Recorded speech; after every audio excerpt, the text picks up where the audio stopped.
আজকে 6 ডিসেম্বর 2024 সালে দেখেন আমাদের একটি চায়না কমলা গাছের সামনে দাঁড়িয়ে আছি। এখনো পর্যন্ত এখানে দুইটি কমলা আছে, কি সুন্দর কালার আসছে, এত সুন্দর কালার তা বলে বোঝানোর মতন আর কি। তো এই কমলাটা আজকে আমরা খেয়ে দেখবো যে ডিসেম্বর মাসে এসেও এই ফলের রিভিউটা আসলে টেস্টটা কেমন। তো আমরা গাছ থেকে যদি একটু ছেড়ে দেখে, বিসমিল্লাহির রহমানির রহিম, দেখেন এটা রস কেমন আছে আমরা এখান থেকে বোঝানোর চেষ্টা করি।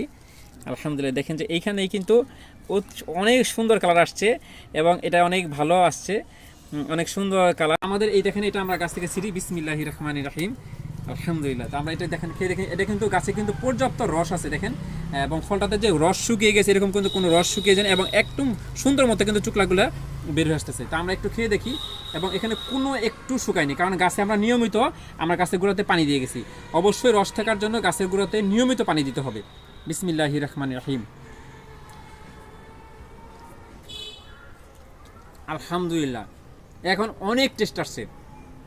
আমরা যে এর আগে একটা রিভিউ দিয়েছিলাম এই গাছটার এই ফলের জন্য, তখন কিন্তু একটু তিতকুটি, একটু তিতা তিতা ভাব লাগতেছিল, এখন কিন্তু সেই ভাবটা নেই, কারণ এখন ডিসেম্বর মাসের 6 তারিখ। অতএব এই ফলের টেস্টটা নেওয়ার জন্য ডিসেম্বর পর্যন্ত আপনাদের ওয়েট করতে হবে। আমরা আরও একটু বড় দেখে একটু কোষ খেয়ে দেখি, দেখি বিসমিল্লাহির রহমানির রহিম।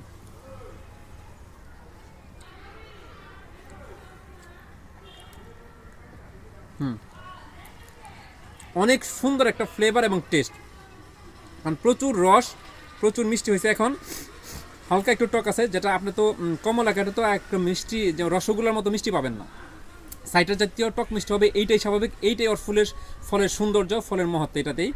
আর আমি আশা করি সবাই এরকম একটা চায়না কমলা ছাদ বাগানে বা বাণিজ্যিক বাগানে রোপণ করার চেষ্টা করবেন বাড়িতে, কারণ এই গাছটাতে প্রচুর বেয়ারিং হয়, প্রচুর বেয়ারিং হয়, এবং এত সুন্দর কালার হয় যাতে ছাদ বাগানে সবাই আসলে তাদেরকে আকৃষ্ট করে, সুন্দর লাগে, নিজেদের যারা বাগান করে তাদেরকেও অনেক আনন্দিত করে। তো এরকম সুন্দর একটি কমলা সবার বাগানে থাকুক, সুন্দর এই ফল খাওয়ার সৌভাগ্য হোক, এবং শুকরিয়া আমাদের কাছে এত সুন্দর ফল দিচ্ছে।